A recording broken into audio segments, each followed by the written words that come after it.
Hello, gang. Welcome.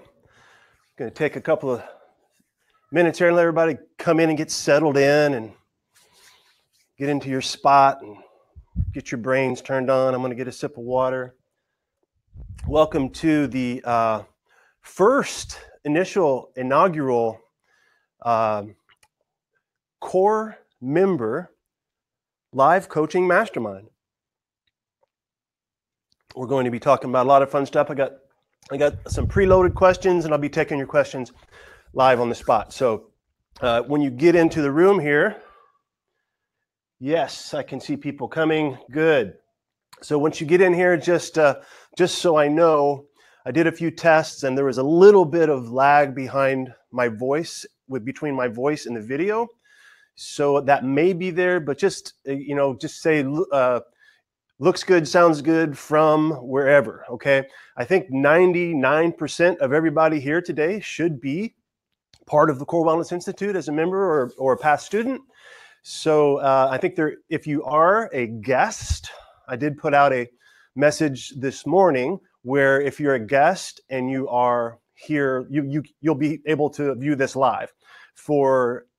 Only for members only will be able to see the archive. So if you're here live, and you're a guest, just say where you are, what your name is, where you're from, and guest, if you're a guest. Okay, so we know to welcome you. All right, good. How are we doing over here, Rebecca? Is everybody coming through?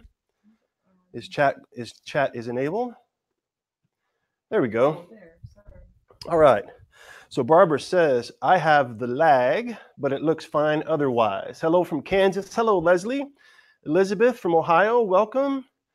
And Nancy, East Tennessee, good to see you, Nancy. Thanks for being here. B from Toronto is here. Leslie, guest from Arizona. Janice, welcome. Pam from Indy's a guest. Welcome, Pam. Glad you made it. Guest from the UK, Sue. Awesome. Thank you for coming, Sue. And you guys, I think that we're ready to go. I'm going to kick right into this, okay? Because I got some good content to cover. If you have a question, just put it in the chat, and there's a place that you can mark it as a question, and it'll change colors.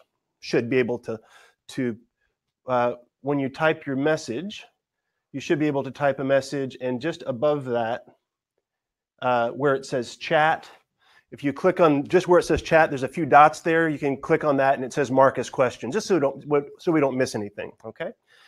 All right. So I've got the control panel here, and we're gonna get trucking here. That doesn't say send as question. Mark as question, send as answer. Well, just leave your questions in the chat. Okay, that's all, and we'll get them. All right. So I'm going to switch gears here into my handy little dandy mind map here. And the first thing we're going to talk about is it was a Skype consultation, a private Skype consultation with someone recently. And she has classic lower cross syndrome, really dumped forward. And she has what's called a diastasis down the middle, which is a little hernia that pops up. If you put a lot of pressure in and you get a little bulge that pops up here, that's called a diastasis, it's a hernia, but they call it a diastasis or diastasis, okay? And she gets into these patterns where she gets into the spasm and it goes so tight that she can't break it. She said, what can I do to break the spasm, okay? And this will go for a lot of people who have basically back tension. Okay, I'm going to look at you, not at my monitor. Sorry, I got to look at the camera, not the monitor. It goes for people who, if you have a lot of tension in your back and you just need to break the cycle. So the first thing I mentioned is always peel back to the basics of baby belly and baby back. Why? Because it is a reboot for the nervous system. Okay, so this is what that looks like, right? And when you get on the ground, and you just because think about it, if you're tight in your back this way, if you get on your back, make the connection and breathe, that's the reset for the nervous system. It brings the nervous system back down to zero. And that's why we do a lot of this, these primitive patterns, because it zeroes you out. It's like clearing your computer and rebooting it, and everything runs smoother and more efficient. Okay? So always peel back to a baby belly or baby back, and that will reboot the nervous system and kind of bring the calm back into the system. The other thing you have to really focus on there is when you zero out the breath rules. The breath rules. Anytime the breath, I always say, is like, if you can get into a position and breathe functionally, okay? So if you can get into a baby back position, even if your feet are on the ground, and you make that connection, and you can breathe, and you can feel the breath going into your belly, out through the sides, and in through the back, 360 degrees. If you feel that, and you own that, that's like pressing the install button on a program in your computer. If you're familiar with how computer programming works, or not even programming, just you've ever downloaded something from the web or downloaded a program, just because you download it doesn't mean it's installed on your hard drive or your operating system, okay? So you can download things, that's like getting, understanding and getting a movement pattern down, but until and unless you can breathe functionally while you're in that position, you don't have that program installed into the central operating system of your brain. So you don't own it until you can breathe in it. So important. And that's the best way to break a pattern, break a cycle. And don't forget about, or I shouldn't say don't forget, always remember is a better way to talk to your brain in terms of always remember instead of don't forget. Your brain doesn't work with don't, not, and no. Remember that as well. Always remember that no, I lost my train of thought. Always remember that the breath is your install button. You remember where I was going with that, don't you? Okay. Well, always remember that your breath is the install button. It'll come back. So. You were getting ready to lay down. Yeah. So, break the pattern. Break the pattern with that breath and that release of all that tension through zeroing out. That's the idea. That's one of the big patterns I talked to her about. All right. We're going to move on. Maybe that other thing will come to me as I go. Live training, baby. All right. So the other things she talked about, she said her doctors, her MDs want to put her on gabapentin, or Neurontin, it's called. Gabapentin is the name for the generic name for Neurontin. Neurontin is originally designed for like nerve pain, diabetic pain, but it also has been used for epilepsy, but now it's being used kind of off-label for nerve pain and just pain in general. If you have a lot of pain, they say Neurontin. So I said, and she doesn't want to take it. So I said, okay, options. Lots of different options here for calming your nervous system. Because think about it, if you have a lot of, if you tend to spasm quickly, or you have a lot of like nighttime, contractions, you get the Jimmy leg, whatever they call it, the leg, you get cramps at night or cramps during the day, little eyes twitch, things like that. You probably have a nutritional imbalance in there somewhere, most likely.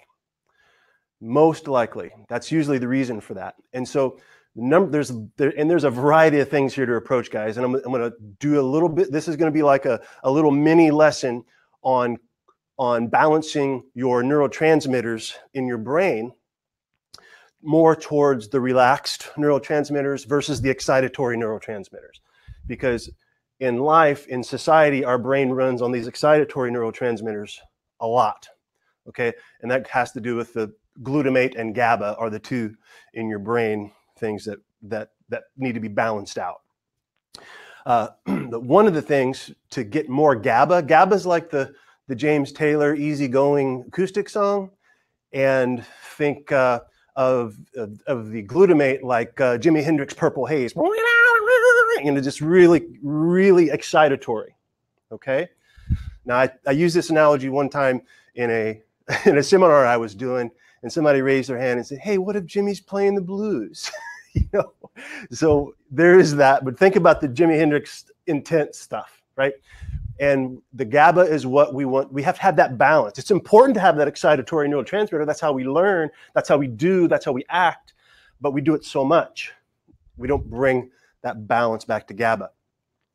Magnesium. Magnesium is the magic mineral, guys. I'm telling you.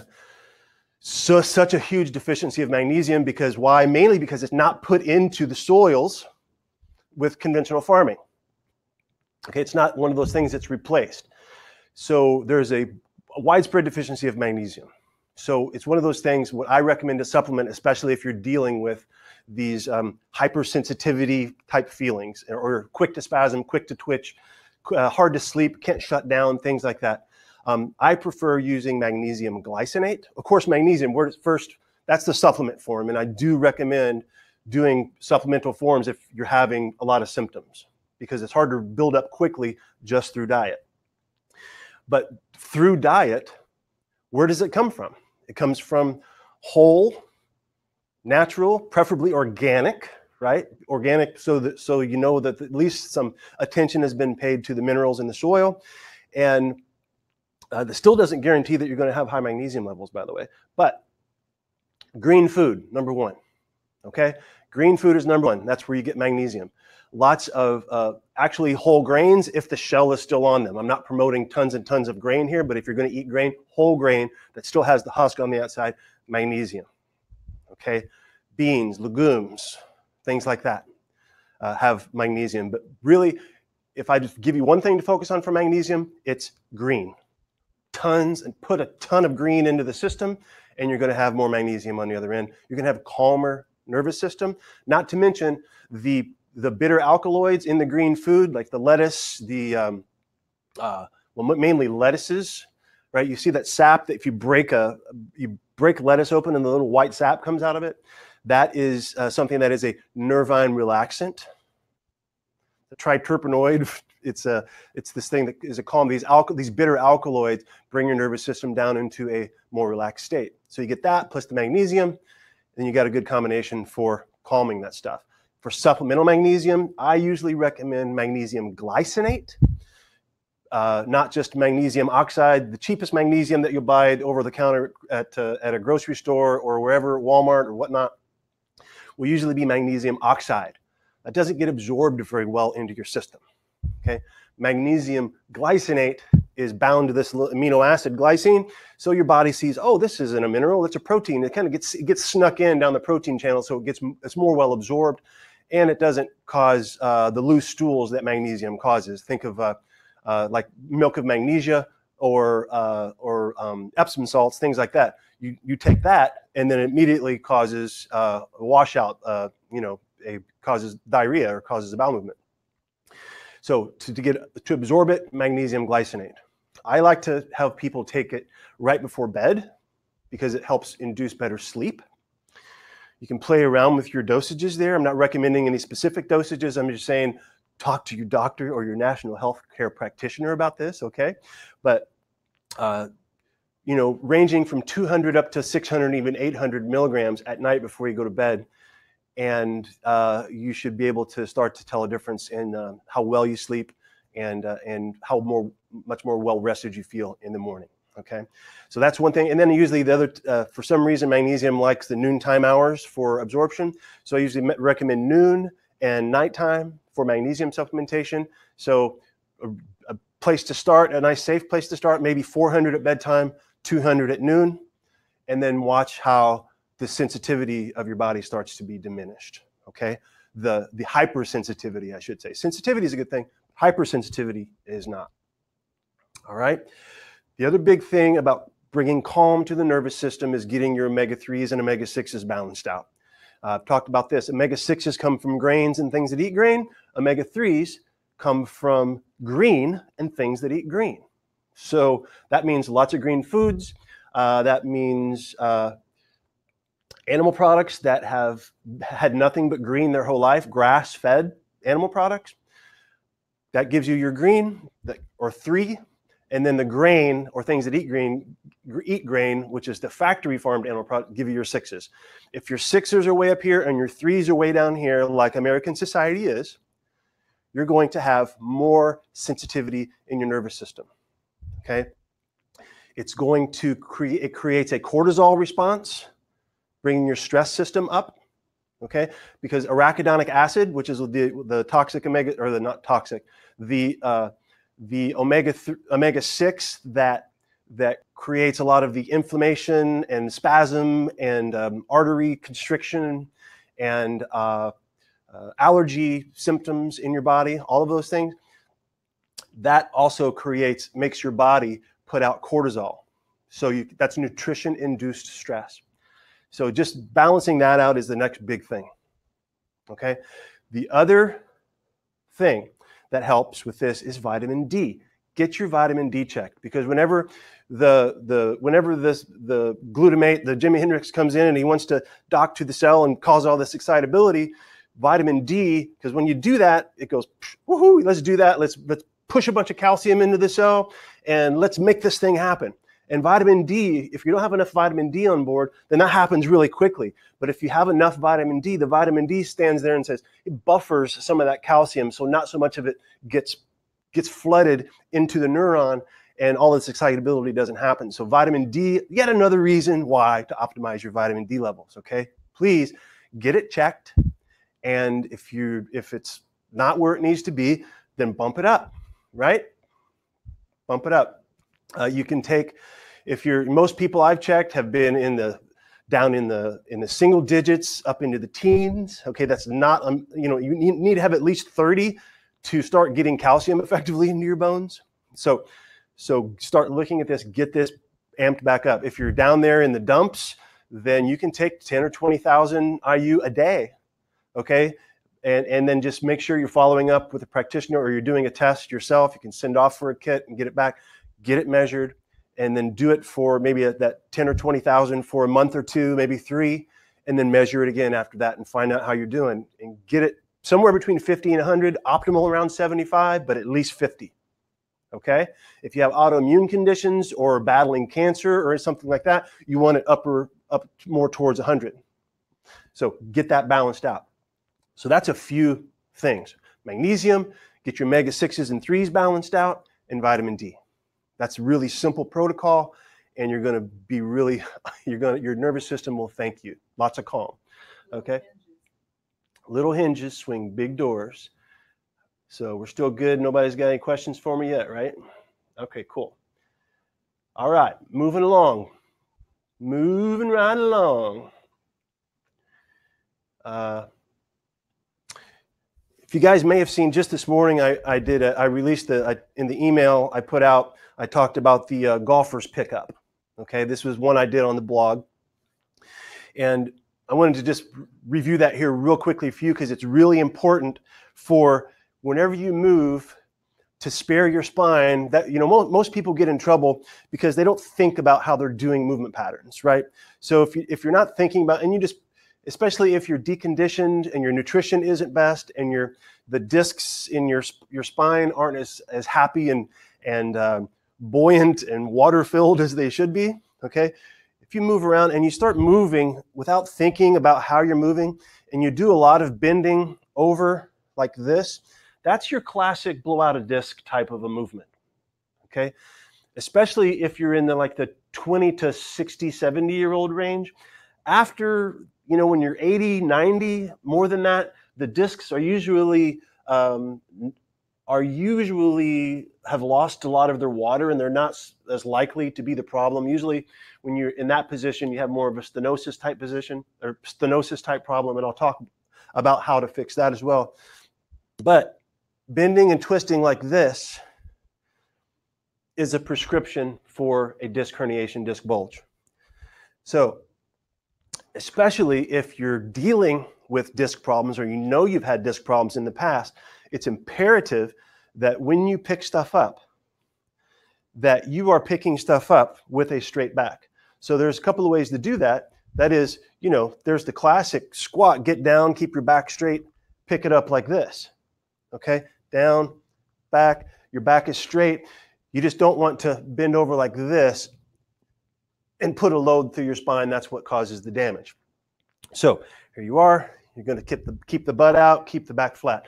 But what if you're just picking a paperclip up off the ground? Do you need to go, okay, here we go. all right, paperclip, coming to get you. No, you don't need to do that. You just take a lesson from golfers and flamingos. Actually, golfers are better, because how do they get a ball out of the cup? They putt in, right? And then to pick it up, they don't go, like that. They go, what do? Yeah. Very simple.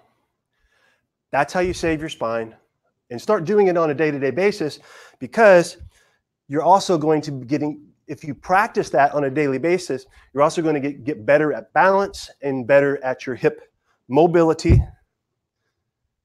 and stability. See that? Flat spine, it's all in the hips. Pretty simple move. And it's a good move to practice. And a lot of, if you guys are,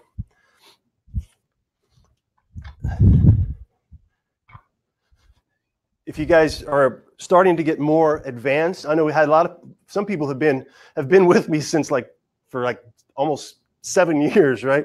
So hopefully by now you're getting a little more advanced and you can start doing some fancy human tricks like one-leg deadlifts and things like that.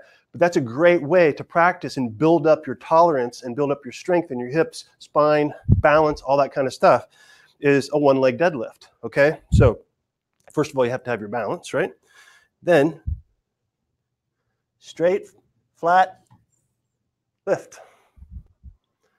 Just like that, okay? So that's a good practice, is to get some weight, kettlebell or a barbell or a whatever, something around the house. Bend over, pick it up. Practice that, okay? Suitcase, whatever. It's a very, very good thing to practice, one-leg deadlifts, right? And you can do it both on the side of, okay? Or you can go across your body as well. And this is a little more challenging because it requires hip mobility. See that? So hip hinge. What's this look like, by the way? In the course, what do we have? We have the running man, right? We work on hip mobility and stability. And then we have the hip airplane, where we go up and down and really work on hip mobility and stability. So now we just take that, turn it into a functional exercise where we reach across. See, the same thing, right? We're reaching, except we're reaching across, picking up, okay? So that is a great way to challenge mobility, stability, balance, hip mobility, all that good fun stuff. So play around with that as an advancement for you guys who are just thinking, yeah, I got this, right? Rebecca has a question? Well, but you're taking that mobility in your hip, you're not twisting your spine to do that. No, I'm not twisting my spine to do that. I'm taking the mobility in my, there's going to be some spinal movement. It's not like our spine is designed not to move, okay? But we want to make sure we exhaust our hips and don't depend on our spinal movement to do all our work, okay? So if we're going here, so I've got so much spinal movement or so much hip movement, and eventually at the end, yeah, I'm gonna have a little bit of spinal movement at the end, and then the ability to brace, breathe, and pop like that is what the practice is. Okay, so, and I know it's pretty advanced for a lot of folks, but I just wanted to share that because that's a bigger advancement. I wanted you guys to have more than I just shared on the blog today. So, okay, so stairs. So I had a question back about what you just said there from Nancy. Let me mark it. Question Or comment, so to speak. So I just marked it for you. She said, use the support to help get started. Use the support to help get started on the golfer's pickup. Hold on just a second. I don't see the chat yet.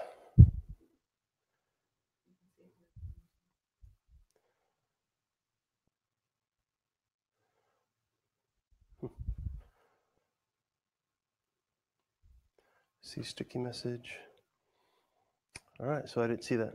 So now Nancy just said, you know, as you start doing that, you put your finger on something if you need to get started. Just grab a little balance, okay? Before you get started, as you get started.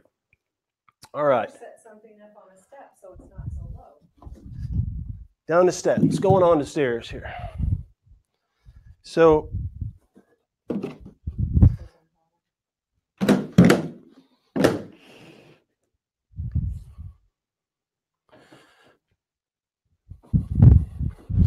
now I know I did this in the Q&A library. I just wanted to bring it back into consciousness because someone who just recently joined, can't remember who it was, said that one of the reasons that she came in is because of the how to do stairs totally changed her life essentially, because she was having I can't remember all the issues, but she said doing the stairs thing, when she saw that video, it changed her life.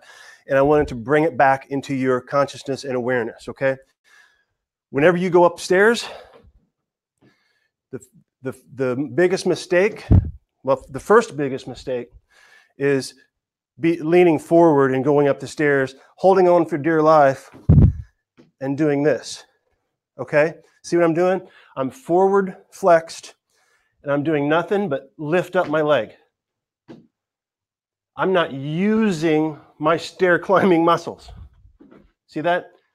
Now, the first thing is get yourself upright, get your push away system on, get your pillars down, push away, your breath and your braces on. Now, when I go up, I can actually access my main asset. I just access my asset. Right there. That's where the power and the efficiency of stair climbing comes from.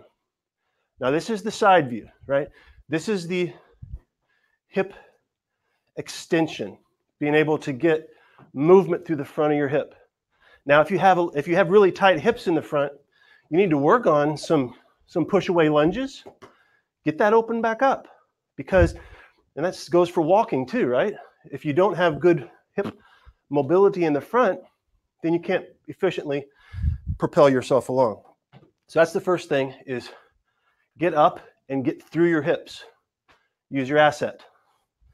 Now, the other big thing is, the other error that I see is stepping up and allowing the hip to drop down like this as you go up. That jams the back together. Especially if you're forward and you're jamming your back together like this, you're going to jam the joints of your spine together. You're going to jam your facet joints together. Sorry. Everyone, please silence your phones. You're going to jam your joints together back here, and you're going to overload the QL muscle, which is the muscle that goes from the top of the pelvis to the spine, by constantly overuse. And then commonly I'll see people getting trigger points in there, and that refers pain down into the SI area and even down to the glute and even on down the leg. So, and if you get that, especially after you've been sitting for a while, you have this diffuse pain through here and down your legs, sometimes that's a QL trigger point referral pattern. So how do you fix it? You get good at keeping your belt level. As soon as you start to press, as soon as you make that step, you start to get really strong through here. You create pressure, and that pressure keeps you from going down. Okay? This versus this. Okay, so I just wanted to bring that back to attention. And another way that I use stairs every day when I go to the gym is when I go up the stairs, I always use them. I don't know if this is going to hold me. I'm going to do this. As soon as I go up the stairs, each one I go up slowly. I think there's, 2 short flights, maybe 10 steps total. But I go up the stairs, and I go up the stairs by each step I take, I allow my heel to drop as far as it's going to drop. So I always am working on my ankle mobility. Okay? I allow my feet, and then I try to activate from that lengthened position. You have to be able to load from that lengthened position, and that's what allows you to gain length. I talked about this recently, is that whenever, in order to get more length in an area, length in a muscle, you go to its end range, and then you load it. So all I'm doing is going to end range, and while at end range, my brain needs to feel me say, it's okay to load that there. That means we're in a safe place. And the brain says, oh, if we can load it there, there must be a little more space in there. We'll let that go down a little further. And so you can actually go down as low as you can, load it. And I don't mean come all the way up, but load it just a little bit, hold it for just a few seconds, maybe a breath or two, and then release and go down a little further. And you really will get that flexibility back through your calf muscle through there. Okay? So take that opportunity. Every time you go upstairs, at least take a few of them nice and slow. The other place I use this is at the gas station pumps. While I'm getting gas, I always put my foot up, do that, and oh man, it feels so good. I haven't done this today yet. It feels so good to have that flood of information through your body. So keep your gastrocs and calves nice and lengthened. All right. This next one is a good one from Leona. By the way, that was Leslie. That was Leslie that was using the stairs? Yeah. Okay, good. Well, Leslie, I'm glad you're here and doing well. So Leona had a question about shoulder blades, and that's why I got this muscle man here. By the way, this is a horrible setup for a computer. So it was just kind of a makeshift on top of a clinician's stool and a footstool. Because why? Because I have to bend over and poke my head forward to see it.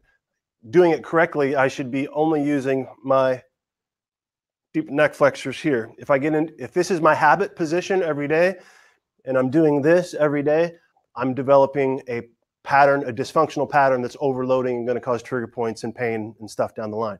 So your environment is crucial. All right, this needs to be higher and more like right in here in my visual range. So sorry about the bad ergonomics here this afternoon. Leona says, when setting the shoulder blade, so whenever you set your shoulder blades, is it straight down? Is it straight down to the center? I was just reading some old notes from a sports center in Houston I had written down to remember to set the traps diagonally, not down and in. I'd like your take. Okay, no problem. Here's the thing. Most people, when they get into dysfunction with their shoulder blades, it's because of stress. And stress does what? It makes us do this. Right? It's the ears start drawing up towards the shoulders. Now, not only do the shoulder blades start drawing towards your shoulders or towards your ears, they also start going together. That is also the main dysfunction that you see in developing infants who aren't going down a good path. You'll see that whenever they start to press, they'll press and their shoulders will come up and together. They'll adduct, they'll come together. A normally functioning infant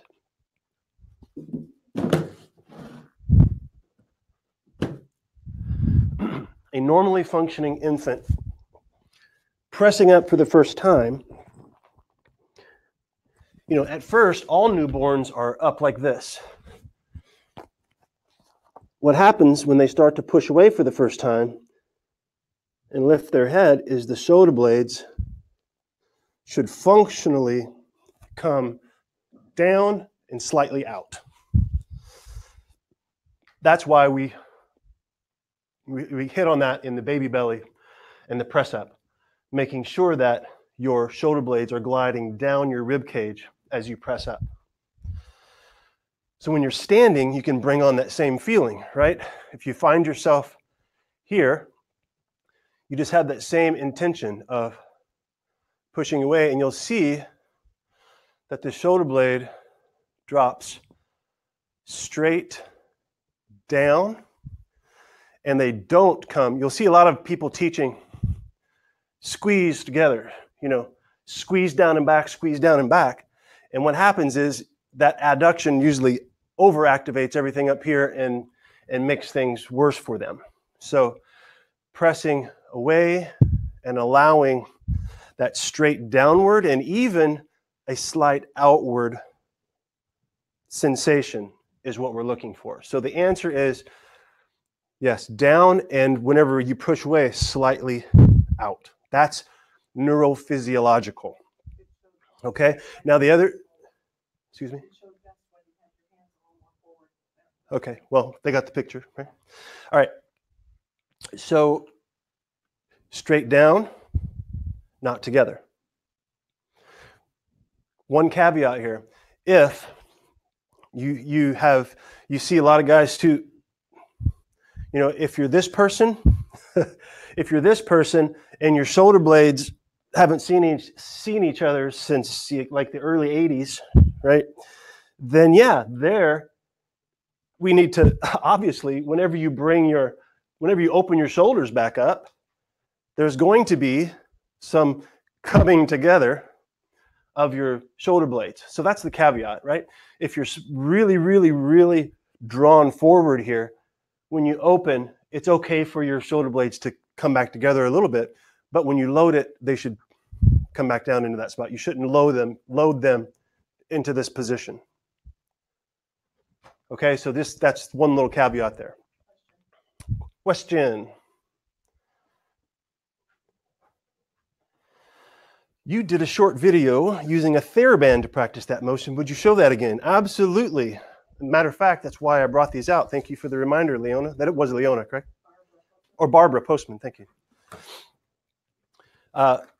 The exercise under the core training on the site, it's called the standing rocker band or rocker. Now I'm trying to remember. I think it's standing rocker band.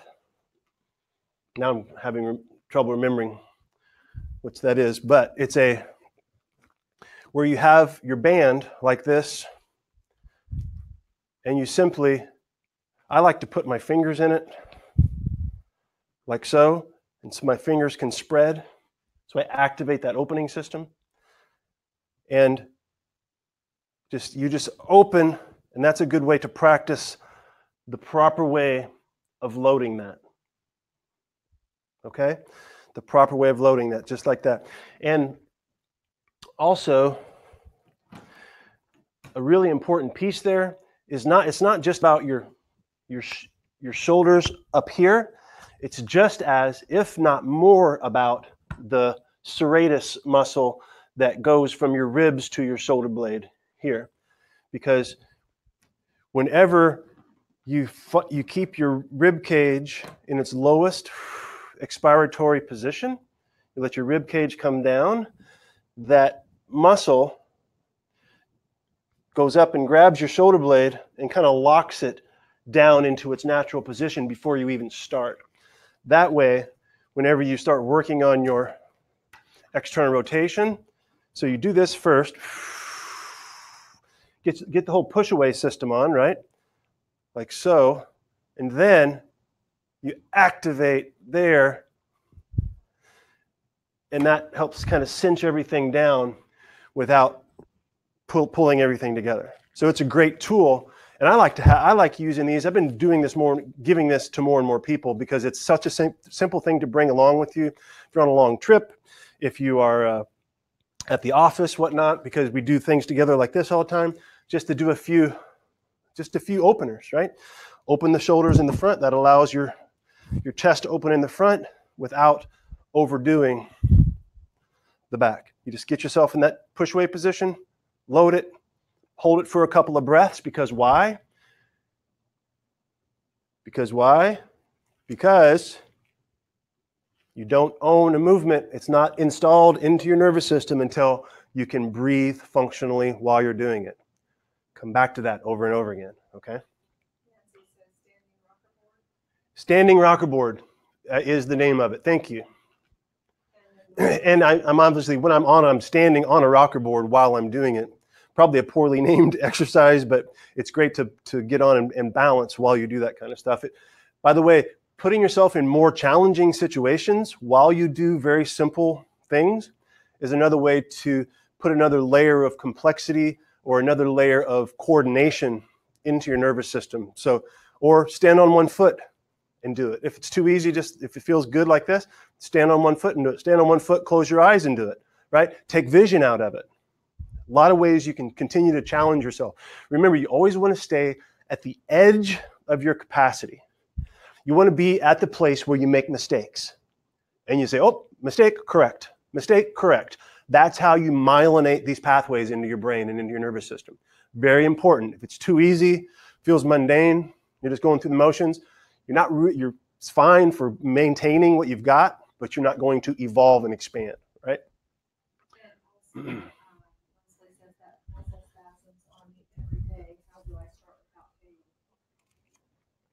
I'm not sure. Leslie says that muscle spasms on me every day. How do I start without pain? I don't know what muscle that we're speaking of here. Can we clarify that? Thank you, Barbara, for posting that link. And oh, there. So you've been marking them as questions. I have, but some of them have done it as well. That's why I wasn't seeing them. Okay. Got it. Serratus, Leslie says. Oh, that muscle the serratus muscle spasms on me every day. How do I start without pain?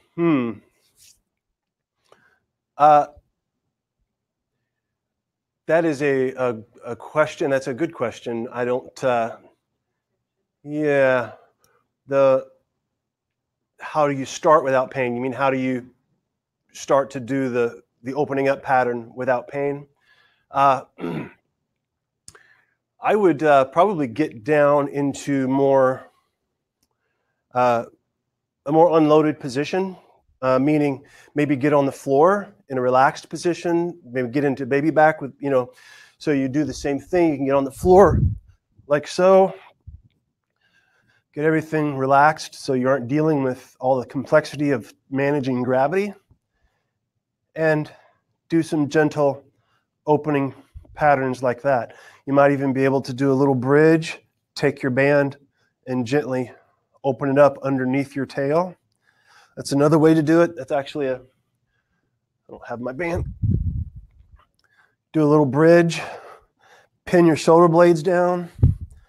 Sometimes we call this the scap trap, where you bridge up and you lock your shoulder blades down, release, and then put a little push through your band this way. That may take some of that out. So give that a try, Leslie, okay? Good, thank you. All right. I'm going to keep on trucking here.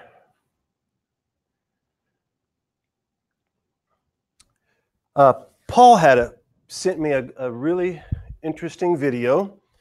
It has to do with, it was a yoga video, and in yoga circles, they'll sometimes give the cue, or Pilates, they'll sometimes give you the cue to scoop the tailbone, okay? Now, in CWI, obviously, we talk a lot about the pubic bone, okay? The pubic bone, where we lay on our bellies and we make a connection of our pubic bone to the ground, and that's what allows us to find neutral, okay? Find where our optimal positioning is as a developing human, right? This is human yoga, right?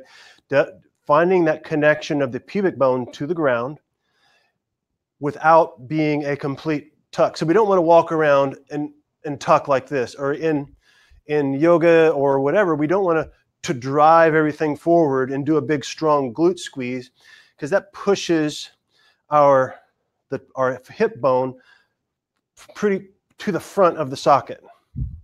Okay, we already spend too much time with our hip bone in the front of the socket and not enough of it, towards the back of the socket.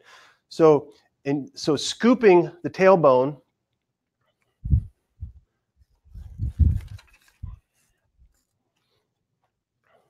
okay, tailbone, let me see here, use my shirt, tailbone, pubic bone, okay? Now, the cue to scoop the tailbone is not a tail tuck. Okay? What she was trying to explain in there is she didn't want that to happen either, because too many people over-tuck, over-squeeze, and over-press through the glutes whenever they try to correct their pelvic posture. Okay?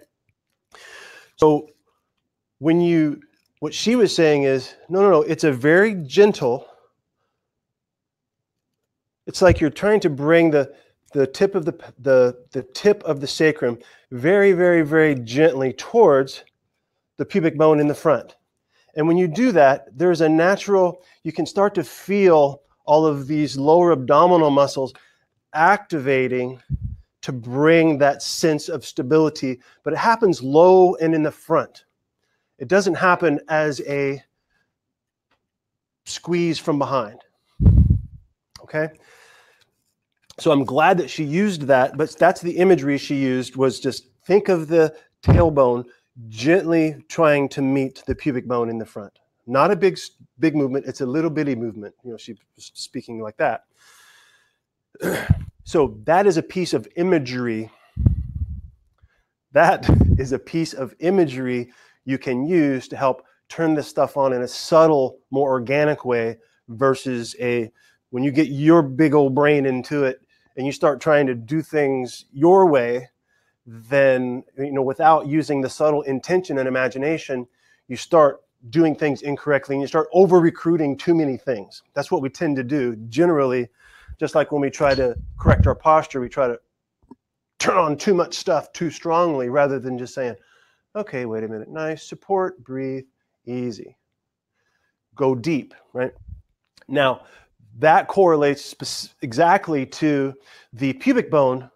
Whenever you connect the pubic bone in the front, you're essentially doing what she was saying. You're creating that pressure. As soon as you find that support from the pubic bone in the front, you're automatically activating all of this system. So I prefer to use, you can use all kinds of imagery. I prefer to use the imagery that is based in neural development, meaning, okay, where's our push away points? Rather than, and again, whatever works for you is great. I'm all for being creative and finding all kinds of different ways and images for your brain to grab onto to make things happen. But like I said, I'm a big fan. Why not use the original imagery that we used as a baby? We found support, we pushed away. Let's keep it simple. So the same thing happens with push away from the pubic bone. So hopefully that was helpful, Paul. Another thing that you can use to help create that, okay, is sometimes I've used the kangaroo tail. And this is another thing about support. All right, now this is going and being a kangaroo, but it still beckons support, okay? So, how does a kangaroo lean back and kick?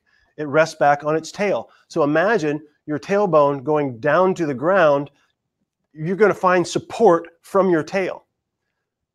Hey, the exact same stuff happens as if you were pressing your pubic bone into the ground.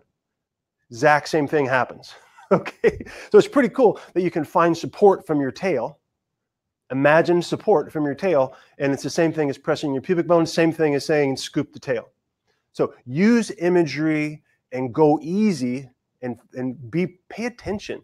Get in a stress-free environment, pay attention, and try to make this stuff happen. while your brain isn't going 1,000 miles an hour, because that's how the brain finds new patterns and rewires new patterns, okay? All right, let me check back in here with you guys. Rebecca has left to go get our youngest at school. So I am manning it solo. All right. Barbara says, I mean, should your glute muscles stay soft here? Yes, really. When you're correcting here, your glutes don't have any business being active here. I mean, they're active, they're in there humming, but there's no reason to activate your butt muscles at all when you're trying to correct your tail. It's all go deep. The glutes are there for what? The glutes are there for stepping and stabilizing your hip with strong pushes, with gait, with jumping, leaping, turning, on stairs at the end. You can give a pop here. When you're running, like I said, for big movements, big strong movements, okay? But for just standing, there's no reason to recruit the glutes. Give them a chance to chill out, okay? Good. Does that make sense, Barbara? Good. Should you try to squeeze your pelvic floor muscles, or wherever they are, without tightening the glutes? When you're doing this, yeah, it's a good time to have a gentle awareness of, it's that gentle awareness of the container, right? There's always that gentle awareness of the container. Your diaphragm from above, you breathe in and it comes down, and then the pelvic floor from below, right? So it's that slight, gentle awareness of that. Okay, it's just a very, very gentle, it's almost like an energetic lock rather than a big, strong squeeze, okay? So it's a nice, easy, bring on these energetic locks, and then when you breathe into the side, now you've got your container, okay? And just by bringing that attention to that, yeah, that's a nice way to become even more aware of that communication between the tailbone and the pubic bone. Okay? And yeah, you're using the pelvic floor to bring that together.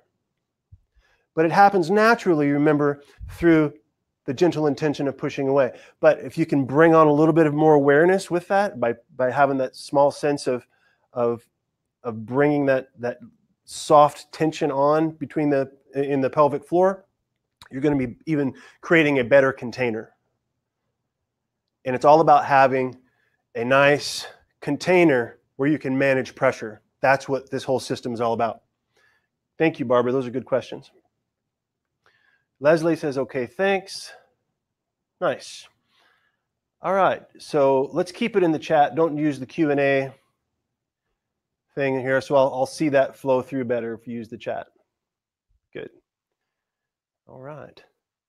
So back to my mind map here. You guys doing okay? Give me an okay if you guys are doing all right. You guys enjoying this? Give me a thumbs up or something if this is so I know you're out there. Right? Cool. Appreciate that. All right. Let's see. We got the tailbone. What else did I talk about? We talked about the diastasis a little bit. Oh, Mary Helen, there's a couple. Real quickly with the diastasis, let's see, make sure you guys are great stuff, super great, okay, awesome. You mean glute muscles? Yeah, right on. Thanks, guys. Appreciate it. I just like to, every once in a while when you're talking to a camera, it's always nice to see other people doing something. The crazy web coaching, but hey, I think this is working. I think it's working great. So diastasis, I talked about earlier, talking about the woman who was having trouble with a lot of spasms, and I think she was originally like a birth injury where she injured it at the gym, and anyway, so she's got this diastasis that's getting better through the work she's doing. But I gave her a suggestion that would be helpful for other people who deal with this, and it's a really good suggestion for everybody. It's like a little upgrade to some of the neurodevelopmental stuff we talk about. So we talk about, baby belly, and we talk about like the DNS oblique sit is one of the movements. I believe it's in module 2, but where we start to do the reach and roll, right? This is a developmental movement. We go from baby back to, and right here, important to really lock in. That's where you turn on that serratus. So Leslie, this might also be another way for you to You know, this should be a nice relaxed position. And then just go over and make sure that before you start to roll this way, make sure you have strong support from here. And that will help you that should help tone everything down so the serratus can work more functionally instead of, and if indeed that is your serratus, it could be your lat, and that might be big. That's one of the big muscles that is more troublesome for a lot of people because it likes to do all the work for everybody. So it may be your lat that you're talking about being in spasm. Anyway, a great way to help sew up, so to speak, that diastasis, that kind of hernia that bulges out there, is to work on more diagonal movements, okay? So here, we're gonna go to this point. Now right here, we have to really work our obliques through our core right here. So that's a great place to really work on activating that. And then you can take just pretend this is anchored to something, okay? When you come through here, take that band, get to this point right here, and really use that resistance from the band to really work that diagonal column there. So not only are you going back to neurodevelopment, you're also really challenging that system, and you'll feel that diagonal system work a lot harder. So if you're dealing with any kind of hernia down here, play around with this system, okay? Get into that reach and roll DNS oblique sit position, and give that little bit of a push with it. Doesn't have to be a really heavy band. This is a light yellow band, but this is what I would recommend to do that. Another way you could do it is through using at a more elemental basis, getting back into baby back here, making a good strong push, and just simply do some diagonals, pressing your knee and your elbow or forearm towards one another to bring on the diagonal that way, okay? And those are just, and again, those are holds where you can breathe 2 or 3 times. Because why? Because you don't own it unless you can breathe in it. You don't own it unless you can breathe in it. You don't have it installed in your nervous system until you can breathe in it. Cool. So that is, let me find there it is. All right, so a couple more here. We have Mary Helen, she was actually a patient in office, and I wanted to use her as an example because there was a lot of great lessons in this. Mary Helen is 79. She came in with a threat of back surgery, right? Her grandson had been coming in to see me. He's a jiu-jitsu guy. And he's like, "Grandma, quit going to those people. You got to go see this guy." He was funny. He's a funny guy. Anyway, she came in, and she was having pain and numbness and tingling down her legs, and was diagnosed with stenosis, meaning the vertebra in the back of the spine had a lot of arthritis in them, a lot of degeneration. The discs were really degenerated and really squeezed together, and so there's not much room for these little nerves to get out. Actually, I did another video based on her on a Facebook Live that I posted a couple of blog posts back, because she was doing really good, and she started lifting a garage door up, and she started hurting again. She was doing really fine. She's doing good because symptoms were completely gone. She used to wake up in the morning with a lot of pain. Symptoms were completely gone after we taught her just to do baby back. Because why? When you learn baby back and you learn how to activate that system of, here, you make space in your spine naturally decompresses. So naturally decompressing her spine, we gave her a few gentle hip stretches to do in the front, because the hip flexors can pull tight and cause that jamming together. So we gave her a couple of gentle hip flexor stretches, just kind of like this, where she just kind of open that up a little bit. Then we had her lay on her back, do baby back, right? Work on making that connection and breathing, you know, and moving around while her back was stable. So symptoms gone. Then she started lifting the garage door up because the garage opener broke, and she started doing this, and she wasn't able to move well through her spine up top, and all of the motion was cramming into her low back again. So what was the fix? Lay her back on her back. Back on her back. Same thing. Now, lift up the garage door. Lift up the garage door. As long as you can do that movement pattern and differentiate it so you're not doing it like this, you're doing it like this, you quit hammering the area that's causing the problem goes away. That's one thing. The other two things, she was also having a lot of cramping, magnesium, gone, okay, within a matter of days. You know, a lot of just, you know, she would start lifting her or start doing a bridge, and her hamstrings would cramp up really bad. Doesn't, very rarely, occasionally does that happen now. At night when she lay in bed, things would cramp up. Doesn't happen anymore. Hey, if you disrupt someone's sleep, you disrupt their whole body. You disrupt their whole nervous system. You disrupt their whole life. Relax the nervous system. Remember, like we talked about with the other stuff earlier, okay? Now, the other thing that was still lingering was a lot of tingling. She was still having a lot of tingling, despite, you know, helping, you know, getting her back, getting the mechanical system back in order. I'm like, oh, MH, we'll call her. Whenever you start to get older, you don't absorb B12 as much. B12 deficiency is a huge problem when you get up 60, 70, 80, 90. You just don't absorb it as much because you start making less and less stomach acid. You have to have the correct pH in your stomach for your body to absorb B12. So it's a big problem for a lot of people. So B12, numbness is starting to slowly dissipate as well.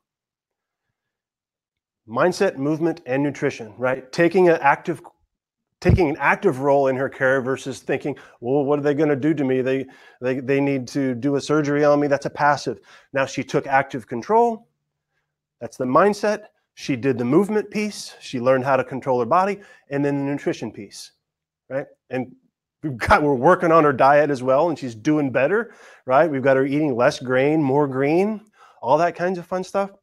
And she's doing just amazingly better. She's like, oh my gosh, you've done more for me than any doctor ever has my entire life. And they're such simple things, such simple, basic things. I just wanted to share that. Barbara, you were saying something about staying awesome. Barbara says you're saying something about staying motivated and fitting things into a busy schedule and prioritizing exercises and different practices and routines. Were you going to say something about staying motivated and fitting things into a busy schedule and prioritizing exercises and different practices and routines? Did I mention that I was going to do that? Sorry. The motivation factor. What was I talking about with that? Staying motivated. Staying motivated is essentially about environmental tweaks. Boy, now I can't remember exactly what that piece was. But as far as staying motivated, you have to. It was about being at the edge of your capacity. That's what that's all about.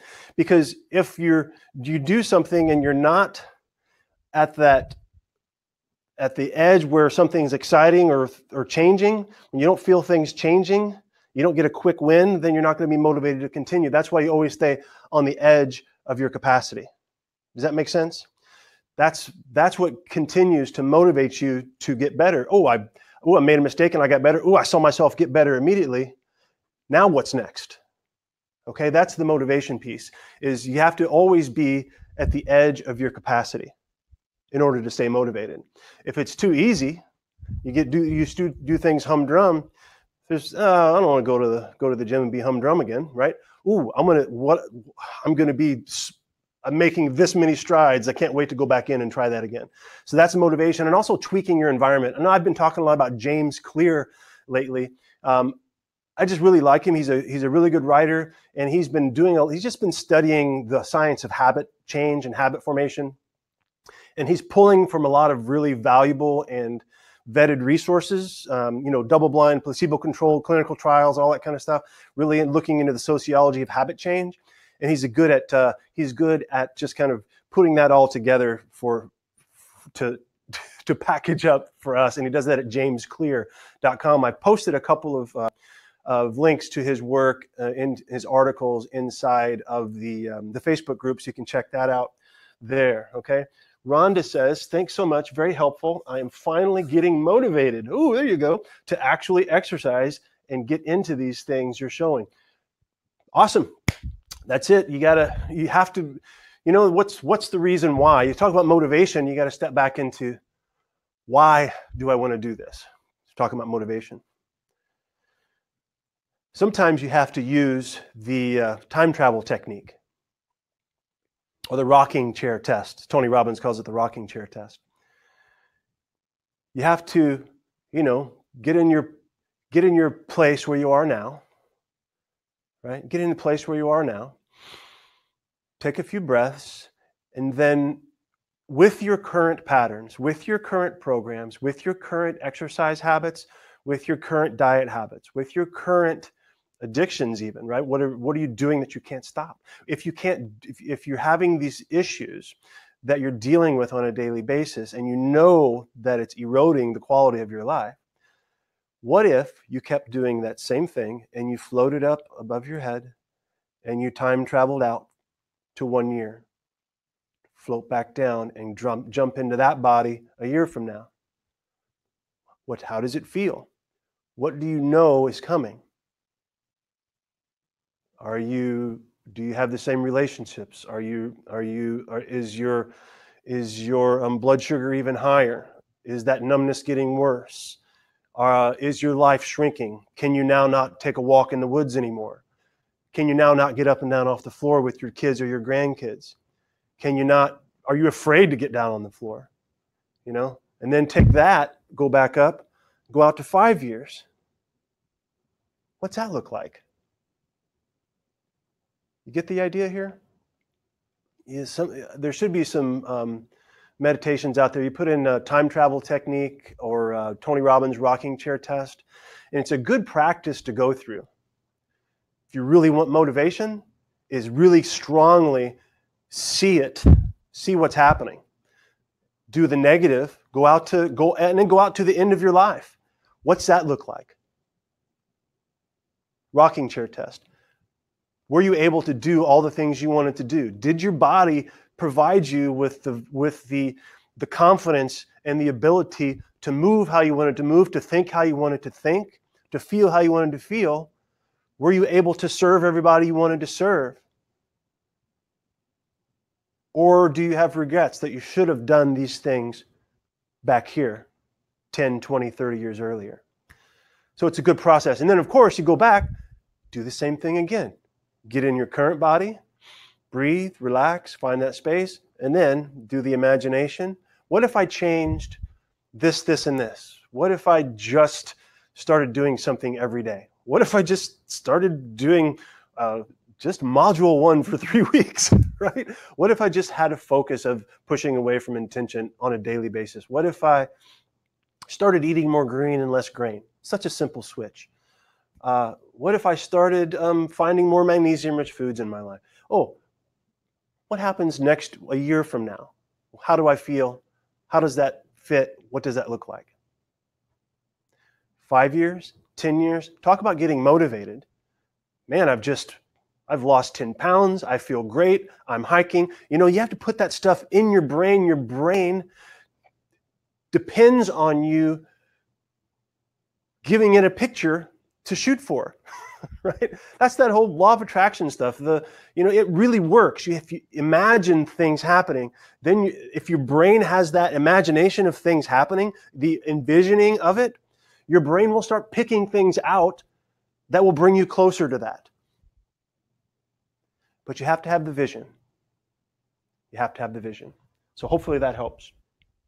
Good, Leslie, I'm glad you liked that. So important to do that little time travel technique. Guys,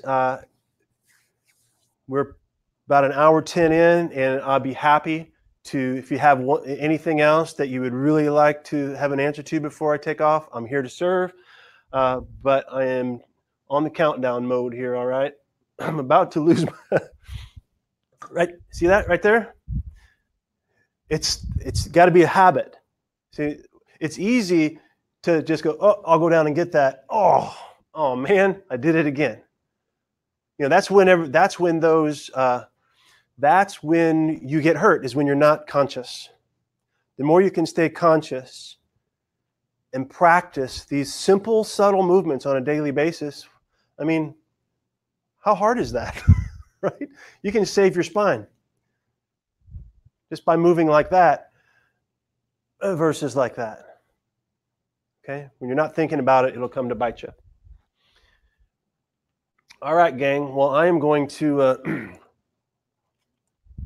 have a drink of water and do my hip hinge, and I'm going to slowly come up here to sign off. I will, course people or core member folks, this will be published under the live coaching session under the archives area. If you're a guest and you liked what you saw today, we do this every month, as well as putting other content into the site. There's something, usually I think I've published 3 or 4 new pieces of content already just this month.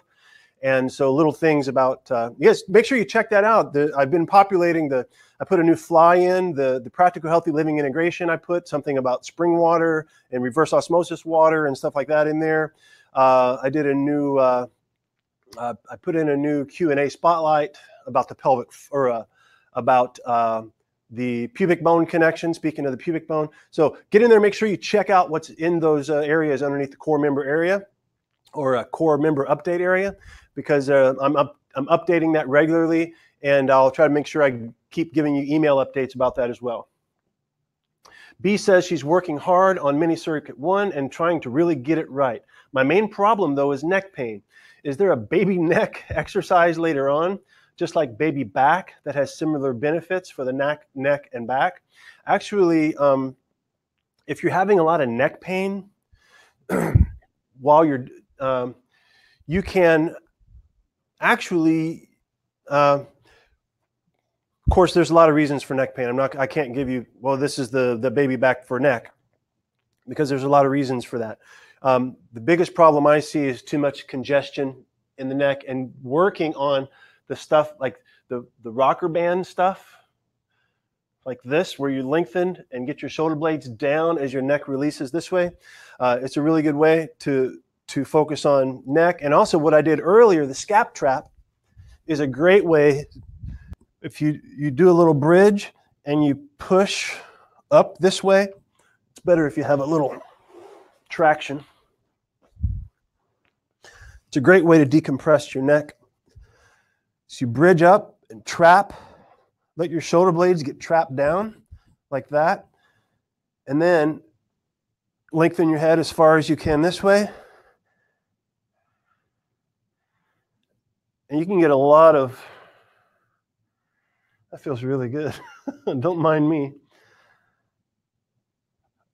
Just really simply, that's a great way to get your neck movement back without having your shoulders up towards your neck. But there is neck and shoulder stability. Module 5 does have a few where that I would suggest, and that's using the neck stability with the ball against the wall. Very gentle thing. Well, I'm not going to demonstrate that here. You just go to neck stability exercise, and I think it's module 5, which is the anti-slump system. Okay, that's about, the more you can correct the shoulder blade posture, and the more you can maintain length throughout your cervical spine, the more that's going to go away. But while you're doing these exercises, if you're having a lot of pain while you're doing it, make sure that you're supporting. I don't have any, I'm looking for a pillow. If you're doing, stuff on your back, like baby back and stuff, make sure you're not poked like this, okay? Find something so your cervical spine can be supported. Because if you start doing stuff and you work it like this, that's going to make it worse. Try to keep your neck centrated as much as you possibly can while you're doing this work. Okay? Is that a deal? Thanks, very helpful. Good, try those for the neck. Leslie says thank you very much. And guys, I thank you very much. Hit me up on Facebook group. Tell me what you think about this. We can get a conversation going there. And I know that with a new, when you're starting out new with a new group, there's not a lot of community building, but I'm looking forward to more of that. So always, if you want to connect with me, you can leave a comment on the site or hit me up in the Facebook group. I will be there.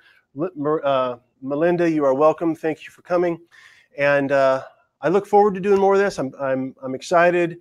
I'm excited to serve. And if you're a guest and you want to do a 30-day risk-free trial for the course, it is it's at reversecpsnow.com is where you do that. Reverse CPS, as in cross posture syndrome, reversecpsnow.com. Okay? That's where that is. And I will thank you guests and thank you members. I'll see you next month for another one of these.